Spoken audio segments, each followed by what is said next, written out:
It's Tuesday, 30 January. Welcome to the PDB Afternoon Bulletin.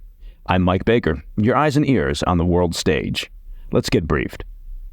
A ceasefire framework has emerged for Israel and Hamas that could see the release of hostages still in captivity in Gaza. However, the proposal's future remains in doubt as Hamas continues to express reservations. Also, we'll discuss the latest provocations by North Korea after the DPRK fired multiple cruise missiles toward waters off its west coast. And that's the third salvo of cruise missiles fired by the trigger-happy regime in just the past week. But first, our afternoon spotlight.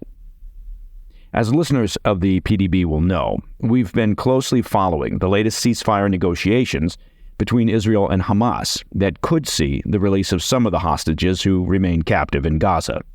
Qatari Prime Minister Mohammed bin Abdulrahman Al Thani announced Monday that a rough framework had been established for a ceasefire in Gaza between U.S., Qatari, Egyptian, and Israeli officials after discussions were held in Paris this weekend. Those negotiations included the chiefs of the CIA, Israel's Mossad, and Egypt's intelligence service, according to a report by Axios. Now, hopes were briefly dashed on Monday when Hamas released a statement rejecting the plan for not including a permanent ceasefire. However, Hamas leader Ismail Haniyeh said Tuesday that he was studying the plan and would travel to Cairo in the coming days to further review its provisions. U.S. Secretary of State Antony Blinken had hailed the tentative agreement on Monday as, quote, a strong one and a compelling one that offers some hope, but conceded it was up to Hamas as to whether they wanted to engage in the process. The deal would include a 6-week pause in fighting for the release of roughly 40 Israeli hostages. Israel, in turn, would release a number of Palestinian prisoners.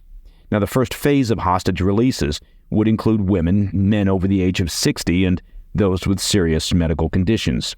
Reportedly, there are plans for a second round of exchanges that would include the release of Israeli soldiers and civilian men under the age of 60, but those terms have not yet been agreed upon as part of the framework.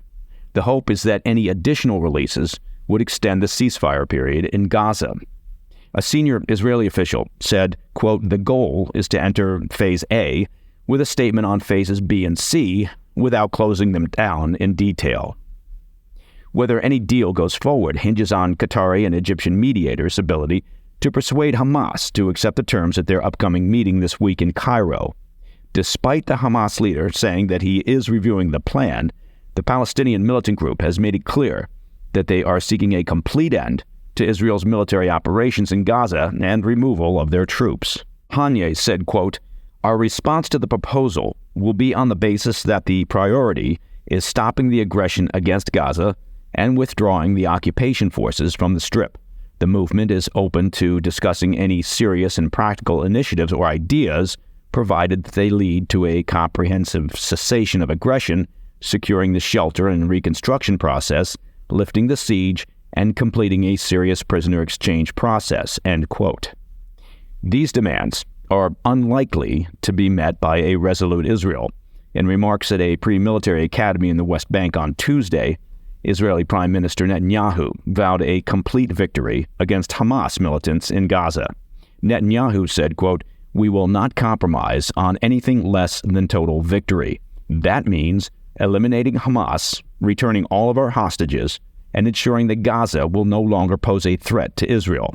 We will not remove the IDF from the Gaza Strip, and we will not release thousands of terrorists. None of this will happen, end quote. Sami Abu Zuhri, a senior official for Hamas, said Netanyahu's comments, quote, prove he isn't interested in the success of the Paris meeting and doesn't care about Israeli prisoners' lives, end quote. Now, I won't get into the richness of a Hamas official complaining that someone doesn't care about somebody's life.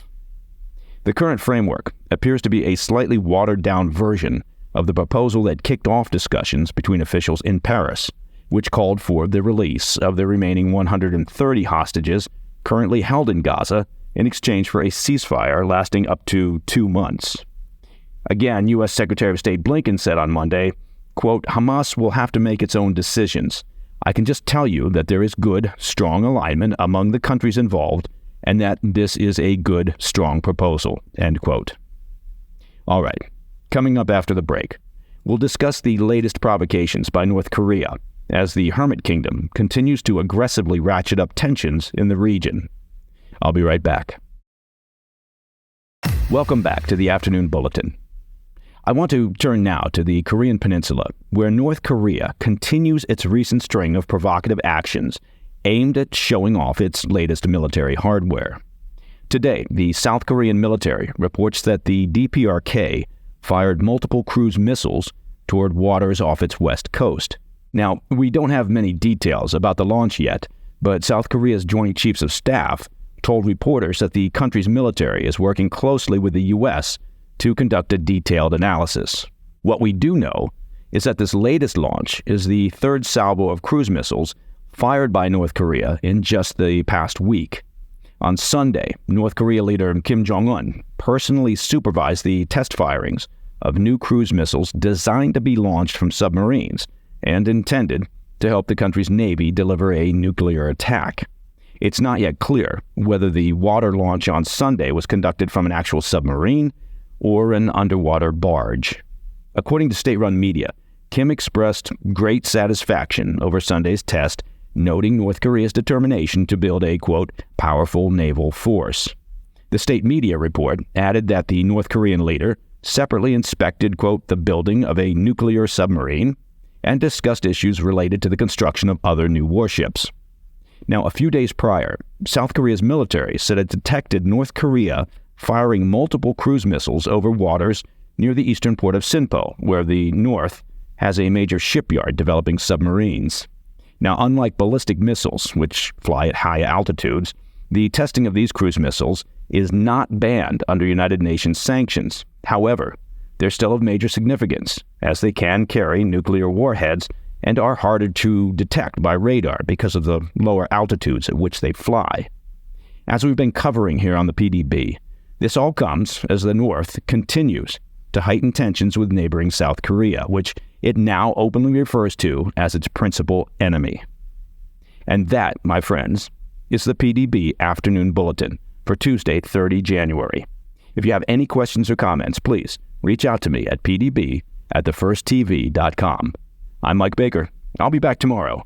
Until then, stay informed, stay safe, stay cool.